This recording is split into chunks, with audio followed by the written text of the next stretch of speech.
Kia ora koutou, welcome to South Pacific Muscle. Today, joining Mike and myself, we've got Antony Morris, who we've seen before. Welcome, Anthony. And Jordan Earl.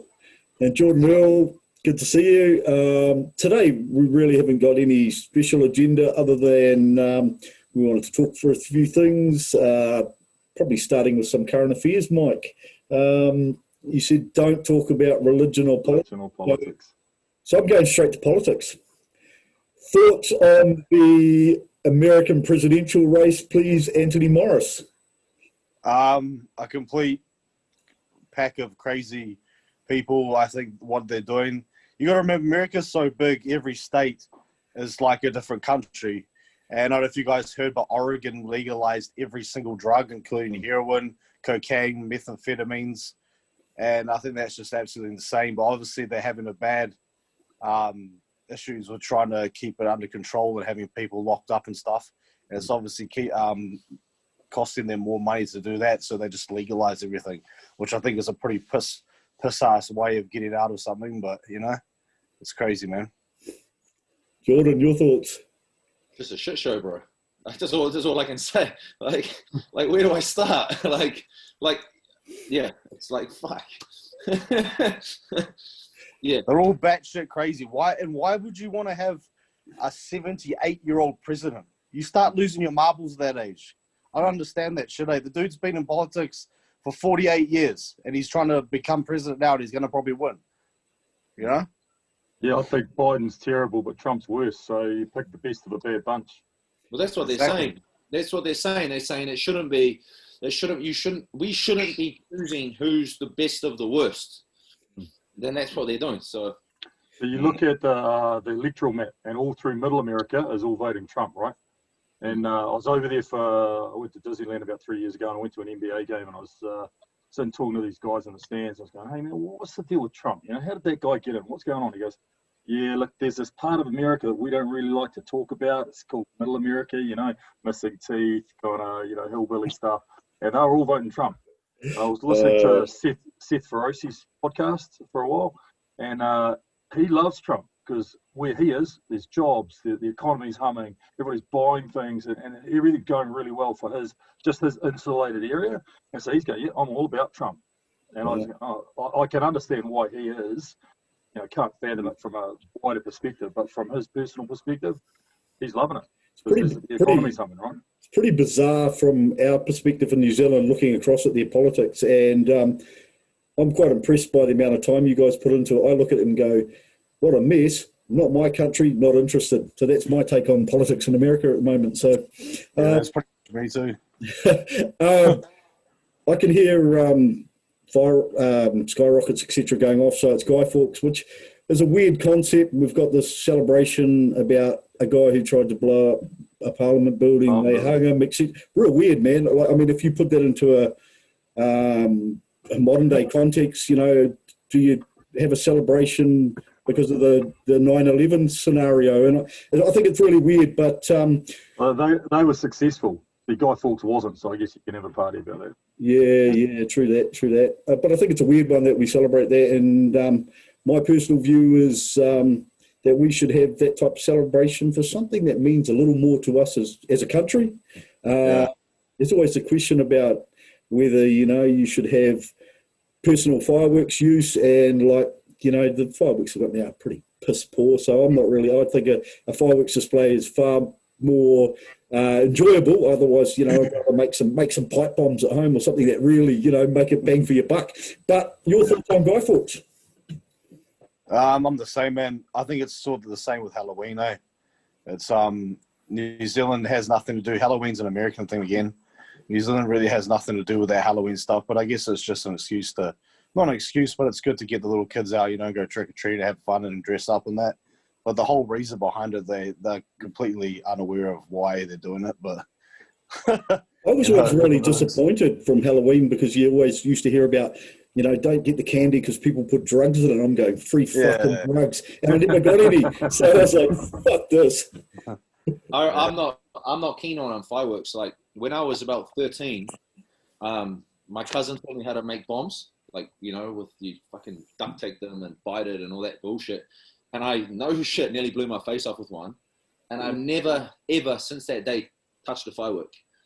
So my belief, I mean, I'm not a fan of them. I think they should just stick to displays because there's plenty of people having worse accidents than that. It blew a hole in my shirt, you know, like, yeah, I was lucky. I'm lucky that my face is still intact. But how old were you then, bro? It was like 13. Yeah. So I'm not keen on them personally. But that's just me.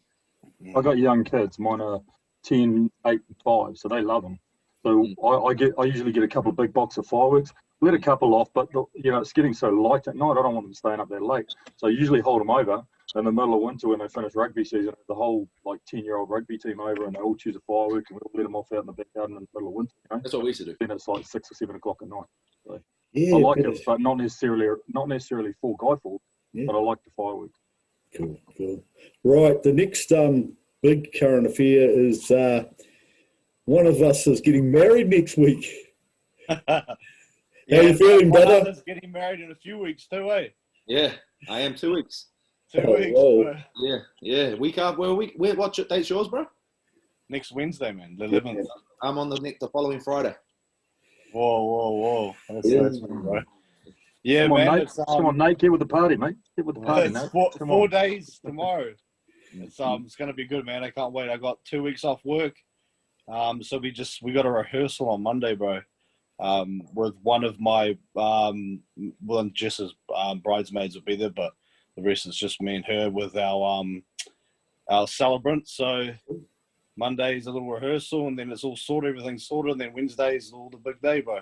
It's a freaking huge industry, the wedding industry. Like I forget, and then I hear about people going, "Oh, you know, we had recital practice." I'm like, "What? You do? They just turn up and swap ring?" But you know, and you know, like ordering flowers and guests and booking things it's a crazy time.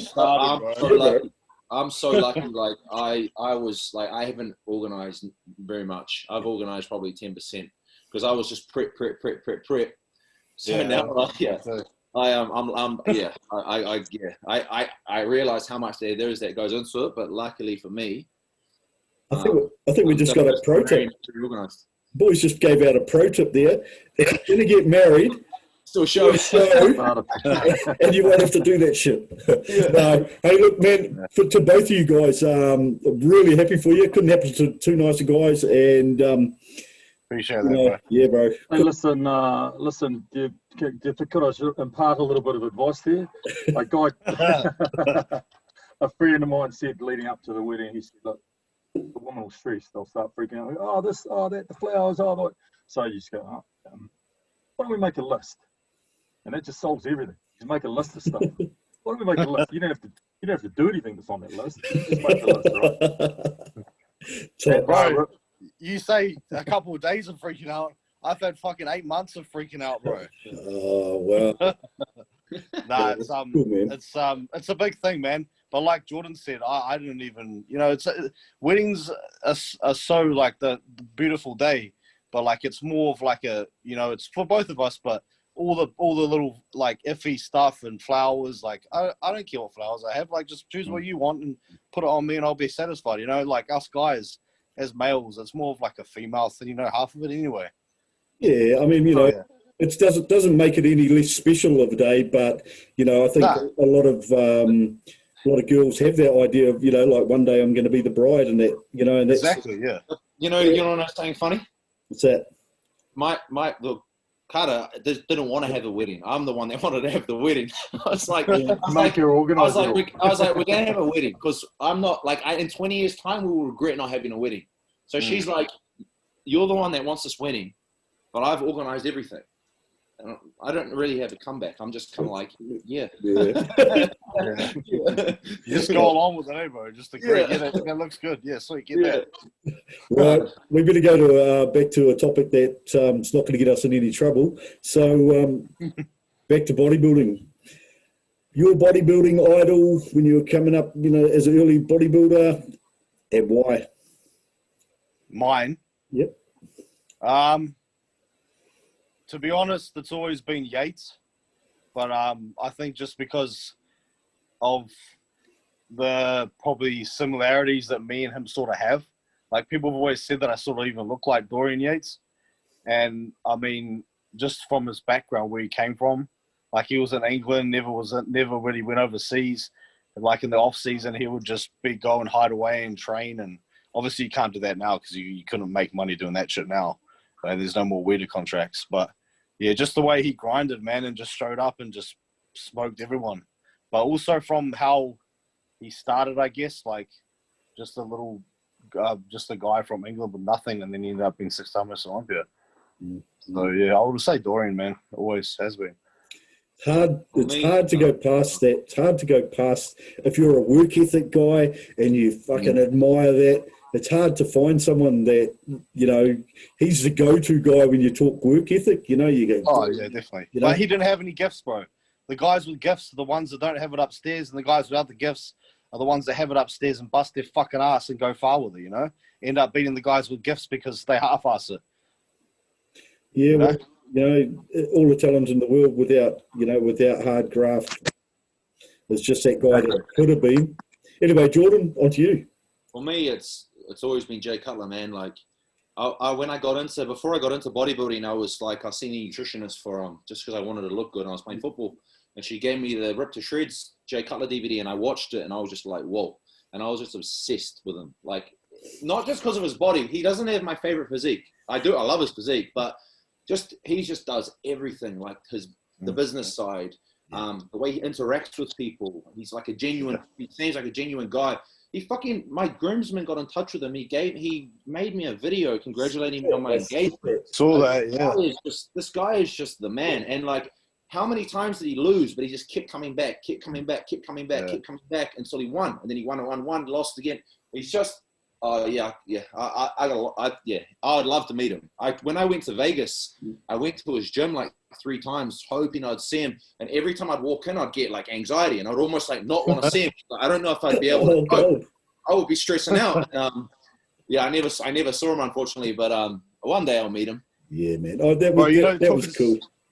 Speaking of Cully, you know, he turned down a WEDA contract at 19 years old. Did he? 19. Yeah, crazy. Yeah, he turned down a WEDA contract because he wanted to do something else and wanted to start his own thing or something. I can't remember exactly why, but 19 years old, just after, he was still an amateur too, just before he turned pro at 20 or something. Bro, he was so committed, he used to drive 3 hours to see a Cito, yeah. So he could look at him, and then he would drive 3 hours home. I've got clients who can't even send me a photo on time. Yeah. This guy would drive 3 hours there, 3 hours back. That's a whole nother level of I'm going to be a champion. That's exactly. Just crazy. Yeah, man. You see those old Matsuri videos, bro, that one you're speaking of, and that was when he had the Land Cruiser, right? Yeah. Yeah. And he's got those red posing trunks, and he's in his house. Yeah. See those there, and he's like writing his diet with like a pen and a piece of paper. And he's like, "Oh, okay, what did you have on your low day?" He's like, "Well," and he's like eating oatmeal like next to him. Mike, I think we know you're a bodybuilding idol, but for the masses, yeah, I'm gonna take 2 because one I wanted to look like, the other one I admired. So I mean, I'm 50 now, so I was born in '70. So right through the 90s and the Dorian years was when I was really hitting it hard and lifting, and when I won the NZFBB Nationals in '99, so that was right. I was right through the '90s, so it was all Dorian Yates, and it was that work ethic that leave no stone unturned. Is and I would look for anything else I could possibly do to kind of make myself better, and you suffered and you worked and that whole work ethic thing. But I really liked Barry DeBay's physique, and I really want to be that kind of tall, blonde, good-looking Dutchman, So he was South Afrikaans, eh? Oh, was he? I'm pretty sure he was. They called him the flexing Dutchman. So no, are you thinking Gary Stridham? Oh, maybe, yeah. Sorry, Gary. Yeah, he was South African, eh? He was good. Yeah, he was really good. One of the most underrated bodybuilders, I reckon, or least known, but definitely. Yeah, I think because he left off to that new federation that started up, and that's kind of the end of his pro career. When that the one that Vince McMahon. They tried to make it. Yeah, Vince McMahon tried to make it like the WWE with bodybuilding. Yeah, that's right. Yeah, didn't work. No. Oh, look, again, like I'd have to go Dorian Yates, but for all the reasons you guys have already talked about. And the thing that stuck with me to this day about his physique was the grainy, hard conditioning, and I've always kind of had and that's what I like. And you see some of the athletes now that are phenomenal athletes with just so much muscle hanging off them, but it's round and soft. Yeah. It's not soft, they're fantastic condition, but it hasn't got that look, and I just like that look, and that's personal preference. And They used to talk about Dorian being about 290 and kind of being looking like the other athletes would step on stage, and he'd keep coming down and down, lose another sort of 25 pounds to be that super great hard look. yeah. Right, if you could be a professional athlete in any other sport, what would that sport be? Probably the most highest paying one, that's for sure. I don't know, bro. Probably like NBA. I'd say NBA or like, yeah, I'll probably go NBA, to be honest. I suggested this question. Are you going to go both ways? Because I said, would you a role player in another sport or the GOAT in another sport? Because that's different. Being JaVale McGee or some dude getting paid $200,000 to sort of sit on the bench in the NBA is different than being LeBron James. Oh, yeah, definitely. I would say, like, I don't know, maybe somewhere like mediocre. Because, yeah. Well, let's live our best dreams. If we could be the greatest of all time in another sport, what sport would it be?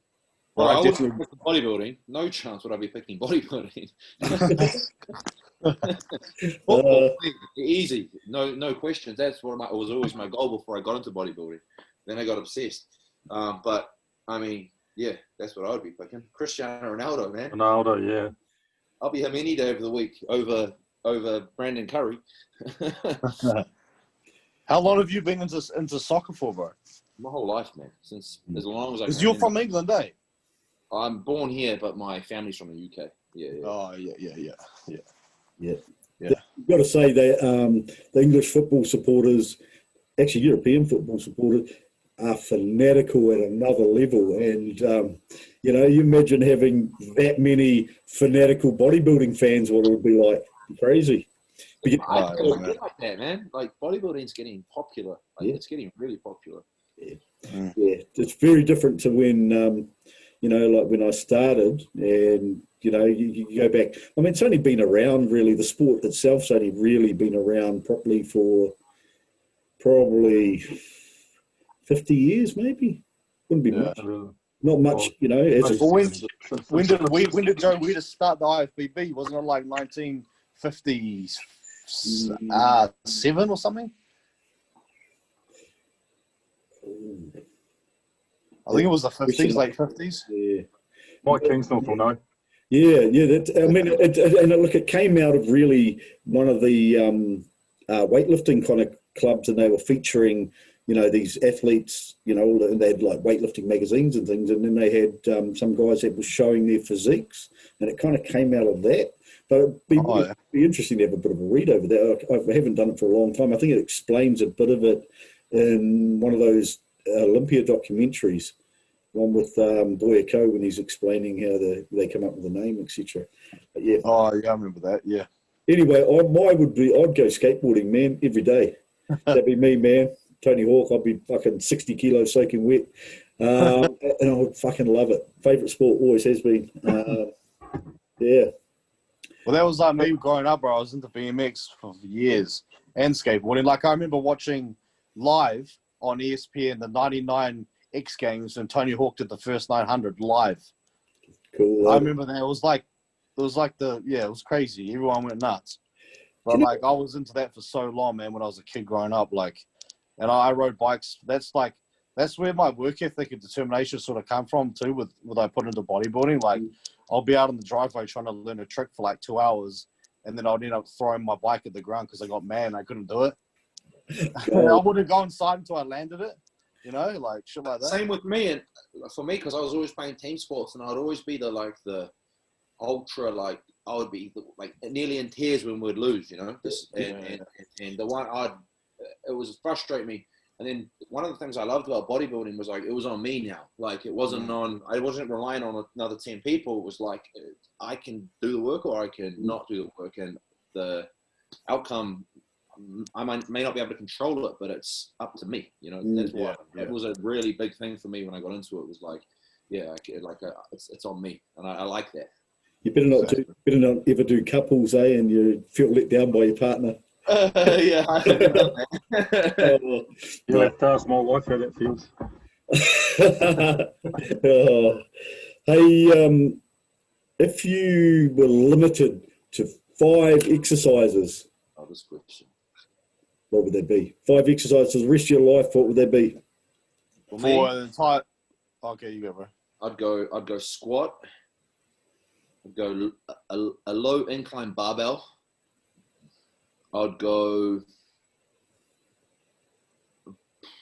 Smith machine high incline shoulder press. I'd go barbell row, and I'd go with probably a Romanian deadlift. Yeah, I think that's what I'd pick. Pretty close. Can we? If you say exercise, can we pick like a machine too or not? Yeah, man. I'd say definitely a leg press for legs, a leg press and a hack squat because you can train everything on that for lower body. That's 2. Yeah, so that's 2. 2. Third, I would have to go with a hammer strength plate loaded low row for back. Great. I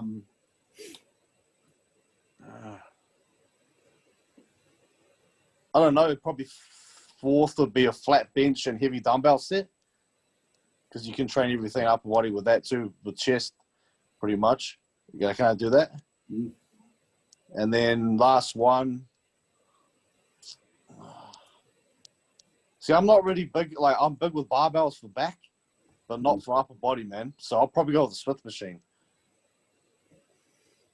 That's mine. Yeah, so you're picking 5 pieces of apparatus that you can do with rather than 5 That's exercises. Pretty much, yeah. Cheating. That is cheating. Well, no, I don't think so because like you can pick. I'll pick a barbell then. I can do whatever I want with it. Yeah, exactly. But like I think if you had like even if you name an exercise, like if you say to me you can only do a bench press, right? There's so many different ways that you can actually do a bench press. Like you can bench like a bodybuilder and open up, and let you affect your chest. You can retract your shoulders, drop in and turn it into more of a tricep movement, move the bar up and down. So, like to say one exercise, Anyway, Mike, your thoughts on it? Yeah, I've got to agree with Jordan on the squats and the RDLs. Then for upper body, I'll probably go a low incline dumbbell press. Underhand bend over row. And for shoulders, I tend to do like a half clean and press where I do it's like a high pull and there's like the top end of a snatch and then it's straight into a press. So I kind of cheating a little bit there by going 2-for-1 and getting the front delts up by row. I guess it's all like genetically too, how your body responds. I can do a 20 kg friggin' cable pull over, my back will explode. I listened to that and I did RDLs today and they were fucking hard, so I really should have them on my list, but I'm going, fuck that, I don't want to do them for the rest of my life. I'm too old for that shit. But, I think I agree in terms of, you can't go past a barbell row for your back, RDLs kind of picking up your hammies, your lower back and that, and lats at the same time. I would probably roll with a low incline dumbbell movement. I would probably shoulder press on a Smith machine, to be fair, because my shoulder was so beat up. And I think if I said just a bar exercise, for pressing, I probably wouldn't be able to do it for the next half of my life anyway. It'd be days that I can't get under it. So, I have to kind of pick something that I can actually do. I think, pretty similar to you guys. Of all exercises in the gym, without the fucking gym fuckery, because there's some amazing shit that I've seen lately, but what do you think is the most overrated exercise in bodybuilding? Deadlifts. Floor deadlifts, in my opinion. Easily the most overrated. Because, I'm not saying they're not good. They have their place 100%. And I think they should be done, but I just think like they're not what people make them out to be. Like people make them out to be like they're like a equivalent of like a squat. Like for me, like barbell squats are like they're very effective, right? Like, in my opinion. But deadlifts, they tax the shit out of you. They take up so much of your recovery. But I feel like in terms of like back development, I feel like you're going to get way more from like a barbell row than you will picking up a deadlift, in my opinion. Do you think that deadlifts have got that because they're one of the 3 powerlifting movements? Say there's a whole squat, bench, and deadlift. You've got to do them, blah, blah, blah. I've actually just started doing them the last 3 weeks because I never usually do them. Like I usually would just do a Romanian or something, but I've started doing them just because I've done them for so long. But I'm under no illusion that I'm not doing them thinking, oh, it's going to make my back so much bigger. And like I said, I'm not saying they're not useful. I just think they're overhyped when it comes to building muscle. I mean, I know a lot of powerlifters who have got deadlift over 300 kilo and they've got no back. Like their back, okay, they might have a bit of thickness to it, but like their backs aren't impressive. A lot of that comes down to, the amount of fiber recruitment and technically how good you are at the movement. So I can see where you're coming from, but being a powerlifter, I'm still like, I don't think I'd ever call it the most overrated personally, but I can see why you say so. And one of the things I do think with being a bodybuilder is that you need to be recovered enough to do your next training session. And if you're throwing in deadlifts, often it cleans house on your lower back and takes you out from doing a bunch of other things. Yeah, so maybe in that respect. And so what's your take on most overrated exercise in bodybuilding? I'll probably have to agree with that. Deadlifts. Like, in speaking of deadlifts, I think people like, because you know how you get the guys that have no muscle but they're strong? And you see some dude that'll like be pulling like 4 or 5 plates. And like Jordan said, he's got no back because he's using his traps and his shoulders and his arms, you know? But like, I think they do have their place. I haven't done deadlifts for ages, but my preferred deadlift, I'm going to do a conventional deadlift. I don't like starting off the ground. You know how you did that RDL, how it was on the rack? You started from the rack? Yeah. Like, I like doing that because I find it gives me the momentum to get the start of the set going a lot better than starting off the ground. Yeah. Yep. And personally with me, because I got to be careful now with my training because I've had an umbilical hernia. Yep. I can't fully, like, when I do a deadlift, like if I go up to, like, I know I could get strong as hell, but I don't really like going more than like 4.5 plates. Yep. You know, because it's too much load on my waist. I didn't used to like doing deadlifts off the floor because my waist had got so big I couldn't actually get down there. I had to sort of roll the bar back to my legs, which is kind of pretty common when when you're a super heavy or a big power lifter. You know, you watch them. They'll get it set up and then they'll roll it into themselves. Mike, you got to take on most overrated exercise? Bodybuilding? I toyed with the idea of choosing deadlift as one of my 5 exercises, but I was going to talk about getting my back really upright and getting really low and sort of getting a 2-for-1 for my quads. If I stayed really upright with my back, then I could make it mainly a quad exercise, but chose to go with squats. I'm going to upset you again, Nathan, as a powerlifter. I'm going to choose bench press. Not that it's not a good exercise. It's terrible for me. I can't do it at all anymore. I've got flat shoulders, but it's just that it is so hyped up, and everybody, you got to bench, you got to bench. Everybody walks in the gym wanted to bench all the time. What's your bench? See all the young kids. You see all the young kids get in there straight on the bench, right? That it's just so. It's again same kind of thing as with the deadlift. It's got this mystical thing about it that you have to bench press, and I just don't do it at all anymore. So I go with dumbbells. I go on an incline just so. That's funny you talk about how much can you bench, because me with work I get a lot of like the tradies and like the civil workers, like the digger drivers come into work and they'll be like, "Oh bro, how much can you bench?" I was like, "I don't know, I don't bench, but I can press the 70 kilo dumbbells for 8 reps on the flat." You know, like it's actually up, man. It's kind of like, I think bench press is kind of like the individual. It's a generic fucking term, mate. Yeah, and it's a thing that if you know nothing really about sports and you see a big guy who looks like he's been in the gym, how much can you bench, bro? It's sort of like, I don't know, I don't really do it, eh? You know, it's kind of, it's one of those, I think it's an icebreaker type question people ask, like, Definitely is. I think probably if you talk to them for a while, and about 45 minutes after that, and they were comfortable, then they'd ask you about steroids. So it's a kind of a could I start a conversation with you type thing. It's either how much do you bench or bro, can you get some trend? Maybe yeah. No, look, I don't know. Look, I can see the pros and cons of picking those big compound exercises like that, but I think there's so many isolation ones that I just look at and go, what a fucking waste of time. I'm not wasting my time doing reps on that because there's no bang for my buck. I've got much better things I could do, and I can kind of think of anything really. But then I can have an argument for that exercise being valid as well. So, like I might go, lat pull downs are pretty shit. But done properly at the right time in your workout, you can get a lot, you can get a hell of a lot from them. So I think most things have got their place, and I'm kind of sitting on the fence. So, I don't know. I really Well, we've chosen deadlift and bench. Why don't you choose squat as being overrated, no? No. No. Hey, speaking of barbell stuff, have any of you guys ever done a bent over row with the easy bar or a deadlift with the easy bar? I've done a bent over row with them. Quite good. I originally picked it up from watching the old NASA on the way Matsuru videos, and NASA did like bent over rows with the easy bar with like 3-4 plates on the side, and then I started doing this was like years ago, and then I started doing them.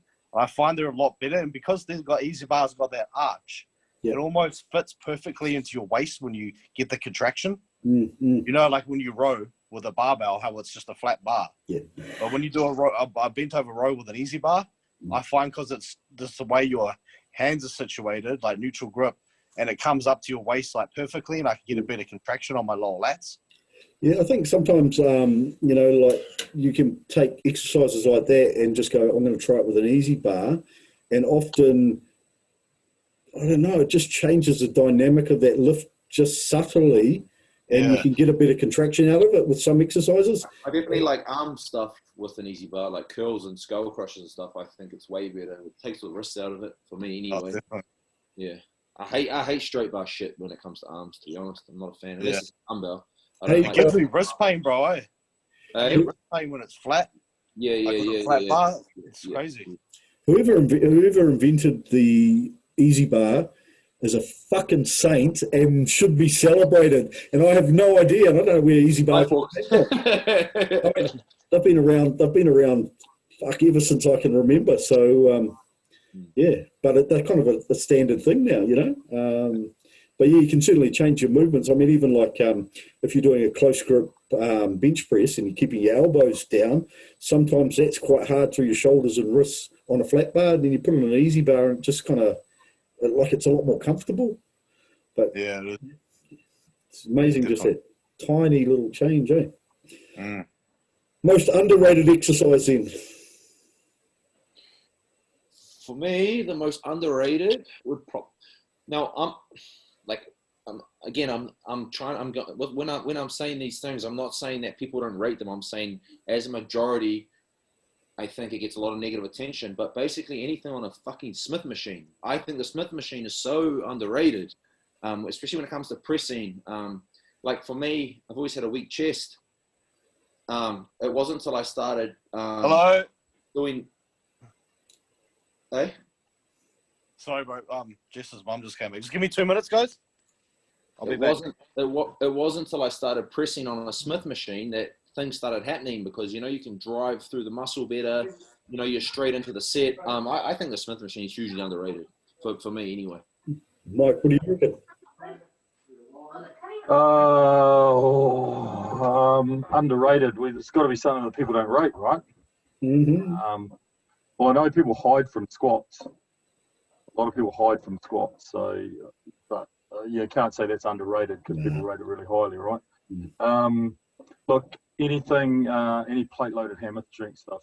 We haven't got very much of it at my gym. Also, plate-loaded chest press. It feels great. It's got great angles. The plate-loaded low row that I used when I was up at City Fitness That was real good too. So do like that plate loaded hammer strength stuff, individual unilateral. Now that you say that, it's just I've just worked out what my most overrated exercise is in the entire fucking world, hands down. Decline bench presses, suck a dick, fuck off. Sorry, I have to go back to that one. Yeah. Yep. So, I don't know. Most underrated. The most underrated. I like you thinking around the Smith machine, Jordan. You know, like. I'll definitely say Smith machine too, eh? You can't beat for triceps and close grip press on the Smith, man. Because it's so much. I find it just isolates the triceps because you don't have to balance it too, so it's all tricep, you know? Ooh, I might have to steal that one. I haven't done. I've been using it actually recently for something I haven't used it for in the past, which is I'm doing sort of pendlay rows with it or dead stop rows. Oh, they're good, man. The Smith, they're good in the Smith. Humbling as fuck on the Smith machine, you know? Like, I come off doing, I don't know, fucking floor plate barbell rows, and to be fair, they were a bit shit and my body was coming up, and that's the reason I went across to the Smith machine. But the weight dropped so much, but the movement and what I was getting from it was just phenomenal. So yeah, it's good, man. It's real good. It's good when you find like new like things you can do, new pieces of equipment you can do different movements on that feel 10 times better than the conventional one. That the one that you showed me on the hack squat, where you put the foam roller in there and put the weight sort of more through your hips and across your shoulders, that was a real eye opener because it just smashed the hell out of your quads. And I think, the one like you use it like a hack, hammer linear hack, like and yeah, you sit down on it. Yeah. I actually have one of them at Functional now, bro. It's amazing. The actual seated like linear hack, you know. Yeah, man. I've actually seen some of the equipment up there. I think it was Kate might have been using, it's like a V squat sort of setup. And I was looking at it thinking, man, you know, like getting some of that specialized, high level kind of well-engineered equipment. And I know, Mike, your gym's got it. Oh, that's at Flex, bro, in Taka. Oh, is it? Yeah, that's the pendulum squat at Flex. Yeah. The Arsenal strength one. Yeah, man. Yeah. Yeah. No, that's not functional, brother. But yeah, I know what you're talking about. I haven't actually used that pendulum there yet. I've used a pendulum, but an old one. Yeah. Just a little bit jealous when I see stuff like that, and I'm happy with what I've got at my gym, but like having stuff like that is a massive bonus, man. And if you guys ever get down to Dunedin, go and check out Olympic Gym in Mosgiel where Mike trains. They've got this really cool mix of old school and new school stuff, but some really well-engineered machines, obviously made by people that actually lift, you know, like the things are... Give me a shout before you come down, I'll come and load your plates for you.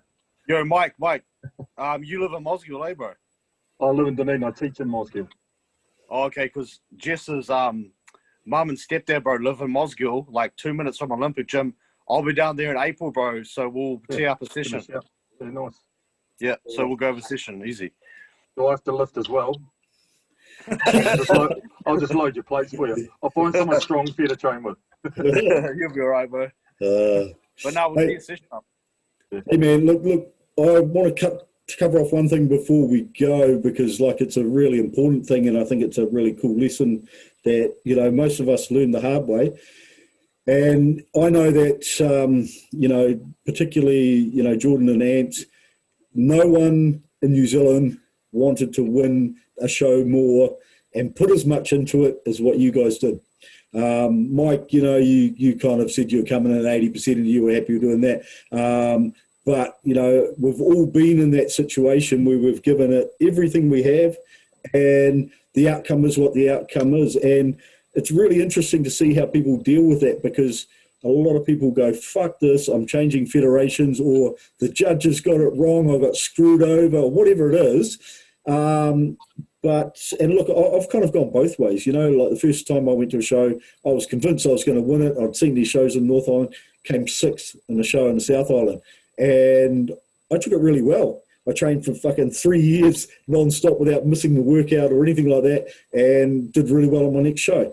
But when I did my comeback after I hadn't competed for 12 years, I got on stage and I came fucking third or whatever I came. And I got off and I sent my coach a really shit message. I said, why the fuck did you let me go on stage looking like that? And he said something back to me that changed my opinion on it. He said, when I did my pro debut, my brother asked to see the video. It took me 7 years to show him the video. And so I laughed and thought, you know, look, we throw so much into it. Our expectations on ourselves are so high. It's really no surprise that when some people don't get the result that they're after, that they throw their fucking toys or they listen to people that, you know, instead of putting it in a positive light. But with you two guys in particular, and actually Paris, I'll throw him in exactly the same conversation. You guys have come out like with a fucking firecracker up your ass, and you're fucking, you know, you guys are targeting the future focus. And Always, bro.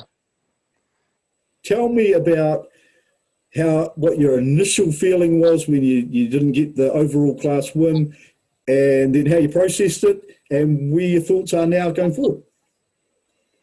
You want to go first, Jordan? Yeah, bro, sure. Yep. I mean, firstly, like this, because I've had so much going on this year, like so much shit that nobody knows about. And then all the COVID shit happened, and I was just determined to. My kind of thought process this whole year was like, I'm gonna get my fucking pro card because fuck this year, and I'm not gonna let it beat me. So in the end, I was pushing shit uphill all year with all the stuff going on. I was just determined to compete. Like I was like, I'm gonna fucking compete, and I'm gonna do whatever I need to do to compete. I don't care.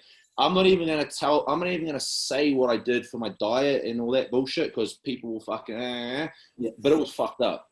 I mean, I lost 7 kgs in 13 days. It was fucked up. But for me, like even before the Hamilton show, the thing I was most happy about was about 3 weeks out. I was like, I've got my fucking fire back for this shit. Like I haven't felt this motivated in probably 8 years. Like something happened in my head.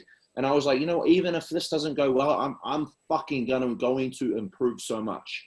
And I did Hamilton, and I wasn't happy. Like I knew I wasn't where I needed to be, and my only expectation from that show, of course, I'm never going to say I don't want to win because every show I ever do, I want to win, and my thought process is I want to win.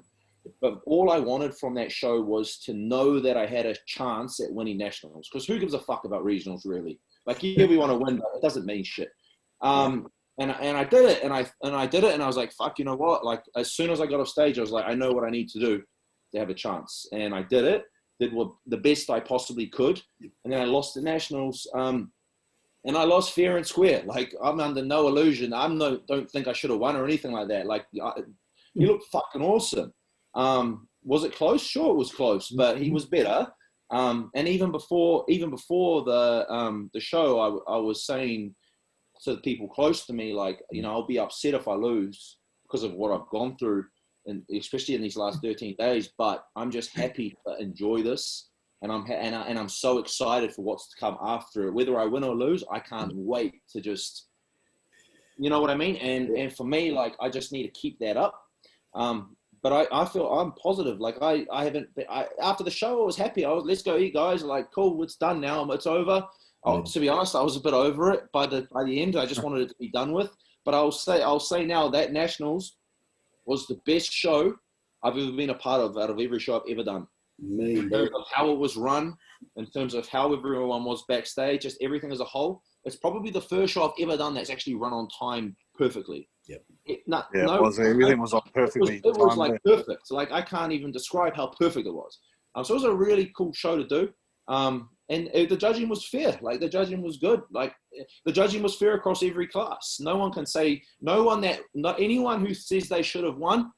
I mean, I'm not talking about classes because there may be, I didn't see them all, but anyone who says I should have won, especially in the overall, they shouldn't have. Like, I'll tell you that straight to your face. Like everyone who won their pro card deserved it, in my opinion. I've got this theory on that, and you know, like I took it from one time where it was close, but I didn't win, and you know, people were saying to me, "Oh, you should have won, and like what I reflected on was that I didn't put a package up on stage that left the judges with no choice but to place me first. So because I didn't do that, and it's a subjective sport, you accept the fact that the judges preferred someone else's physique over your physique, and on that day, in terms of what the judges thought, that person was better than you. You know, and I think that's all you can do in a sport like ours, because otherwise, you know, you've got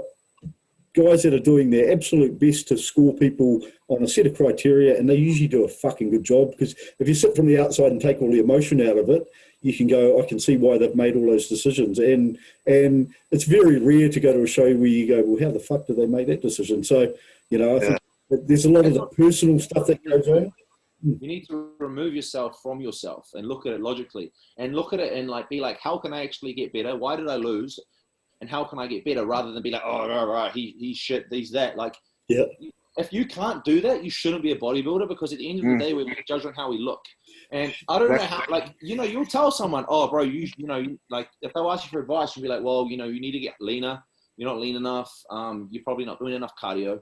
You need to bring up your arms. And they get all shitty. It's like it's bodybuilding. Like, it's like if a rugby player was like, hey, what do I need to work on? Well, you need to work on your, you know, your kicking game or whatever. It's the same thing. Someone described it to me in this way. They said, take away your thoughts about bodybuilding and pretend that you were taking in you were preparing your garden to be judged in a garden show.